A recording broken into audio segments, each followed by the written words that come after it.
हाँ, तो नमस्कार साथियों, कैसे हैं आप सब? उम्मीद करते हैं आप लोग बहुत अच्छे होंगे। आज के इस वीडियो में हम लोग एग्ज़ाम के मद्देनज़र यानी कि आपकी ओर जो आज जो एग्ज़ाम होने वाला है संस्कृत का आप लोगों का, उसको मद्देनज़र रखते हुए यह वीडियो बनाया गया है। तो चलिए वीडियो को स्टार्ट करते हैं। आप लोग से निवेदन है कि जब भी एग्ज़ाम देने जाएँ तो सबसे पहले यह वीडियो ज़रूर अवश्य देख लें, ठीक है? आप लोगों को कोई भी ऑब्जेक्टिव प्रॉब्लम नहीं होगा, उम्मीद है, ऐसा आशा करता हूँ, ठीक है? चलिए वीडियो को स्टार्ट करते हैं बिना समय विलंब किए हुए। तो चलिए पहला क्वेश्चन हम लोग का है, उपनिषद किस शास्त्र के सिद्धांतों को प्रकट करता है? दर्शन शास्त्र, व्याकरण शास्त्र, छंद शास्त्र और धर्म शास्त्र। आप लोग पहला यानी कि चैप्टर मंगलम पाठ पढ़े होंगे, तो उसी से लिया हुआ ये ऑब्जेक्टिव। तो उपनिषद जो है दर्शन शास्त्र से है। कैसे है? दर्शन शास्त्र आप लोग को याद रखना है, दर्शन शास्त्र से। आप लोगों से निवेदन है, आप लोग ये वीडियो जरूर देख लें, अवश्य देखें, उसके बाद ही आप लोग स्कूल में प्रवेश करें, आप लोगों को कोई भी ऑब्जेक्टिव नहीं छूटेगा। चलिए वीडियो को स्टार्ट करते हैं। पहला क्वेश्चन सॉल्व हो गया, दूसरे क्वेश्चन की ओर चलते हैं, ठीक है?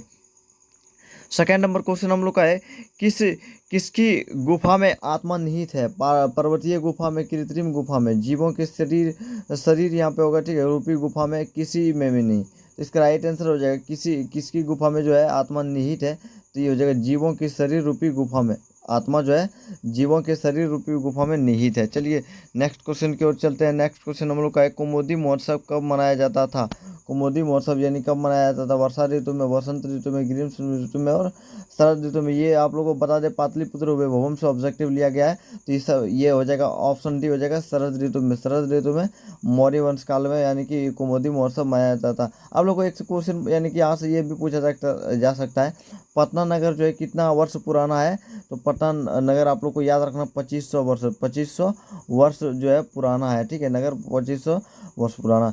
पटना का प्राचीन नाम क्या था? पाटलिपुत्र। उससे भी प्राचीन यानी पाटलिग्राम बौद्ध के समय, ठीक है? आप लोग को ये याद रखना है। और कुसुमपुर ये भी याद रखना है, यानी पटना का पाटलिपुत्र का यानी पुराना नाम, ठीक है? चलिए आगे क्वेश्चन की ओर चलते हैं। अगला क्वेश्चन हम लोग का है, सिखों के 10वें गुरु जो थे, गुरु गोविंद सिंह का जन्म स्थान कहाँ है? आप लोग को मालूम होगा, सिखों के 10वें गुरु गोविंद सिंह का जन्म जो है पटना में हुआ था। पटना में सिखों के 10वें गुरु गुरु गोविंद सिंह का जन्म पटना में। यहाँ पर गुरु नानक भी का यानी कि जन्म हुआ। तो चलिए नेक्स्ट क्वेश्चन की ओर चलते हैं।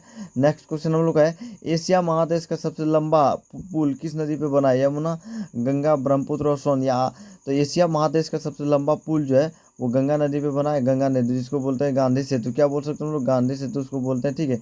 गांधी सेतु यहाँ से आप लोग को एक तो यानी ऑब्जेक्टिव देखने को मिलेगा, ठीक है? गांधी सेतु हो जाएगा।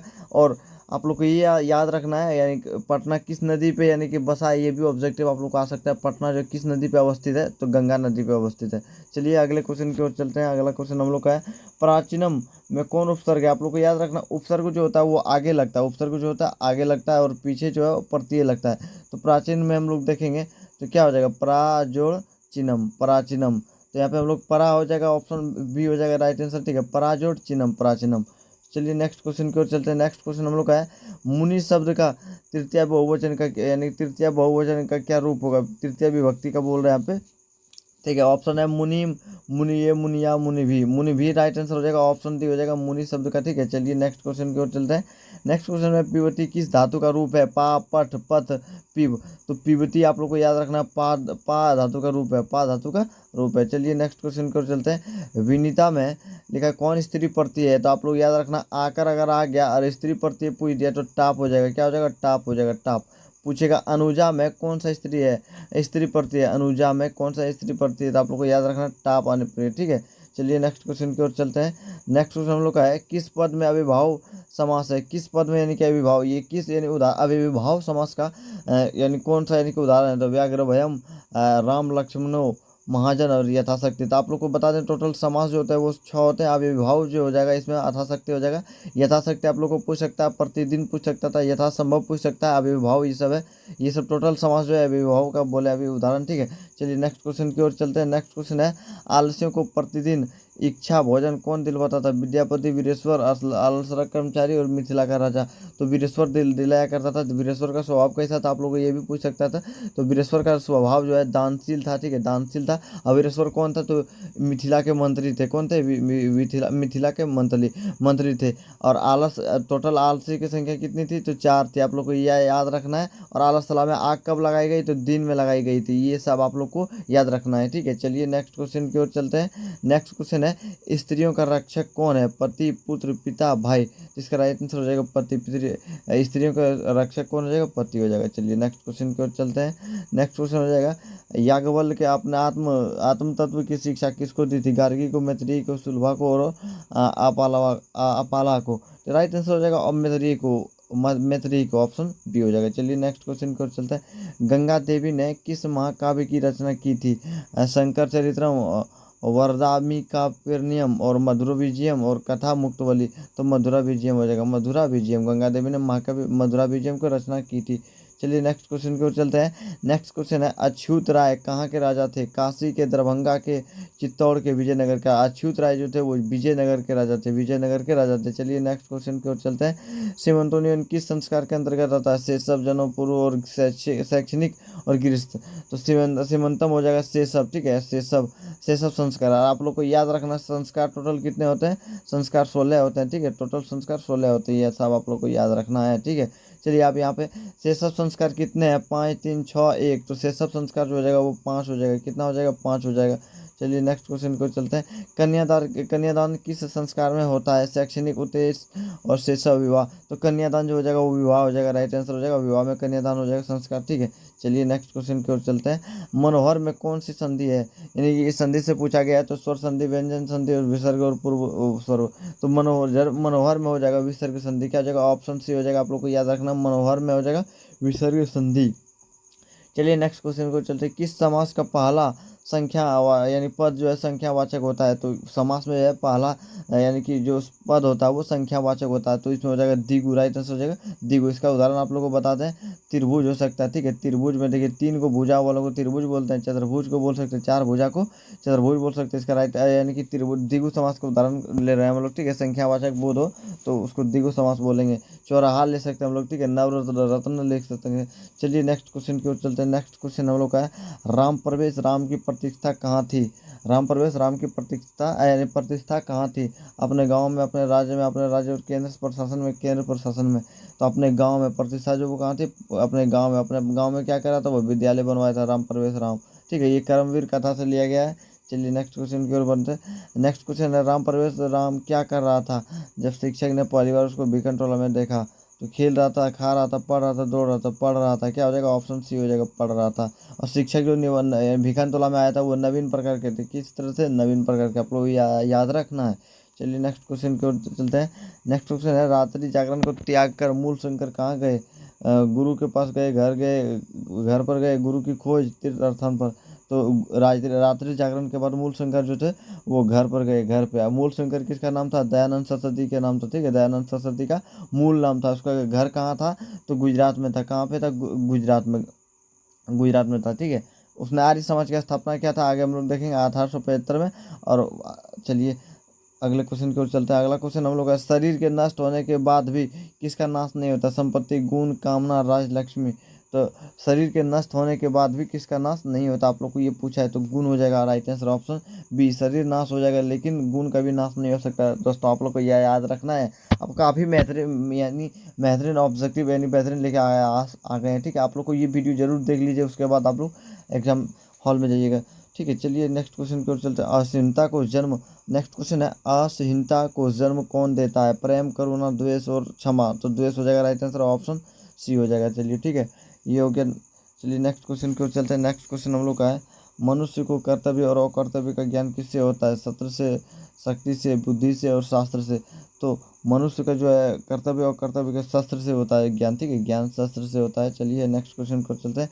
द्विगु समास का उदाहरण। द्विगु समास अभी हम लोग देखे थे कि जिसमें संख्यावाचक बोध हो, जिस पद में संख्या का बोध हो। तो देखिए पंचवती, यथाशक्ति, घनश्याम, दशानंद। तो क्या हो जाएगा? पंचवती हो जाएगा, 5 को बट्टी है, पंचवटी हो जाएगा। यथाशक्ति किसका हो जाएगा? तो आप लोग को याद रखना है अभी अभिभाव। और दशानंद किसका हो जाएगा? दशानंद जो हो जाएगा वो ये एक समास में यानी कि दशानंद जो हो जाएगा वो कर्मधारय समास हो जाएगा, ठीक है, कर्मधारय। चलिए नेक्स्ट क्वेश्चन की ओर चलते हैं।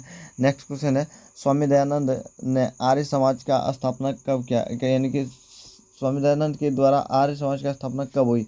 1975, 1875, 1799, 1885। तो आप लोग को याद रखना है स्वामी दयानंद आर्य समाज की स्थापना जो है 1875 में किया था। कितना में? 1875 में। आप लोग को ये भी याद रखना है स्वामी दयानंद का जो जन्म हुआ था वो कब हुआ था? 1824 में। आप लोगों को कितना में? 1824 में हुआ था। 1824 में। स्वामी दयानंद का मूल नाम क्या था? मूल शंकर। क्या नाम था? यानी कि बचपन का नाम क्या था? मूल शंकर। ठीक है, मूल शंकर, ये याद रखना, मूल शंकर। ठीक है, ये दो को याद रखना है। ठीक है, और उसका जन्म जो हुआ था गुजरात में हुआ था। कहाँ पे हुआ था? गुजरात में, किसी गांव में हुआ था, गुजरात में। चलिए नेक्स्ट क्वेश्चन की ओर चलते हैं। नेक्स्ट क्वेश्चन हम लोग का है विरजनानंद किसके गुरु थे? स्वामी दयानंद, स्वामी विवेकानंद, महावीर और गौतम बुद्ध। तो स्वामी दयानंद के गुरु थे विरजानंद। ठीक है, विरजानंद। चलिए नेक्स्ट क्वेश्चन की ओर चलते हैं। छात्रों का तप क्या है? छात्रों का तप अध्ययन है, आलस है, क्रोध है और क्षमा है। तो छात्रों का सबसे बड़ा तप है अध्ययन। क्या है? तप अध्ययन है, अध्ययन। राइट आंसर हो जाएगा ऑप्शन ए। आप लोग को एकदम बिल्कुल तोड़ देना है, यानी कि 100 को ऑब्जेक्टिव देखने को मिलेगा। ठीक है, देख लीजिएगा आप लोग प्रत्येक स्कूल में क्या नियम है। 100 में कम से कम 50 को, यानी कि आप लोग को टिक लगा देना। ठीक है, 50 में 50 आप लोग को ऑब्जेक्टिव क्लियर करके जाना है, और ये वीडियो तो अवश्य देख के जाना है। चलिए नेक्स्ट क्वेश्चन को चलते हैं। भारत महिमा पाठ का मुख्य संदेश क्या था? देशभक्ति, भ्रष्टाचार, जीवन हत्या, अधिकार प्रदर्शन। तो देशभक्ति हो जाएगा। भारत महिमा का पाठ का मुख्य यानी क्या था? देशभक्ति था। चलिए नेक्स्ट क्वेश्चन को चलते हैं। संस्कारों की कुल संख्या कितनी है? अभी हम लोग आप लोग चर्चा किए थे। संस्कारों की टोटल जो संख्या है वो 16 है। कितना है? 16 है। शेषव कितना है? शेषव संस्कार कितने? 5 है। ठीक है, चलिए अगले क्वेश्चन को चलते हैं। अगला क्वेश्चन संस्कार से ये गोदान की संस्कार का मुख्य कर्म है। विवाह, गृहस्थ के शांत, अंत्यनिष्ठ। तो गोदान जो हो जाएगा हम लोग का अंत्यनिष्ठ हो जाएगा लास्ट में, यानी कि जो मृत्यु होता है उसमें दान करते हैं हम लोग गोदान। ठीक है, विवाह में हम लोग क्या करते हैं? कन्यादान हो जाएगा। ठीक है, चलिए नेक्स्ट क्वेश्चन की ओर चलते हैं। अणु से भी छोटा क्या है? आत्मा, परमात्मा, पर्वत, हाथी। अणु से अतु यानी छोटा जो आत्मा है, और आत्मा क्या है? मनुष्य रूपी यानी कि गुफा में है, शरीर रूपी गुफा में है आत्मा। चलिए नेक्स्ट क्वेश्चन की ओर चलते हैं। काव्य मीमांसा नामक ग्रंथ किसने लिखा था? तो काव्य मीमांसा जो है वो राजशेखर ने लिखा था। किसने लिखा था? राजशेखर। आप लोग को याद रखना, ऑप्शन सी हो जाएगा राइट आंसर। काव्य मीमांसा का लेखक यानी कि ऑप्शन सी हो जाएगा। और कुमुदी महोत्सव हम लोग याद रखना है शरद ऋतु में मनाते हैं। कब मनाते हैं? शरद ऋतु में। चलिए नेक्स्ट क्वेश्चन की ओर चलते हैं। नेक्स्ट क्वेश्चन हम लोग का है पाटलिपुत्र किस नदी के किनारे अवस्थित है? पाटलिपुत्र जो गंगा नदी के अवस्थित, यानी कि गंगा नदी के किनारे अवस्थित है। ऑप्शन बी हो जाएगा राइट आंसर। चलिए नेक्स्ट क्वेश्चन को चलते हैं। विद्यापति कौन थे? विद्यापति मैथिल कवि थे, मगही कवि, अंगली कवि, भोजपुरी कवि। तो विद्यापति जो थे मैथिली कवि थे। कि कौन क्या थे? मैथिली कवि। और इसको हम लोग मैथिल कोकिल के नाम से भी जानते हैं, मैथिल कोकिल के भी नाम से जानते हैं, मैथिल कोकिल के नाम से जानते हैं। चलिए नेक्स्ट क्वेश्चन की ओर चलते हैं हम लोग। नेक्स्ट क्वेश्चन हो जाएगा पाटलिपुत्र में कुमुदी महोत्सव किस ऋतु में मनाया जाता था? आप लोग को याद रखना है शरद ऋतु में। कुमुदी महोत्सव हम लोग को कब मतलब मनाते थे?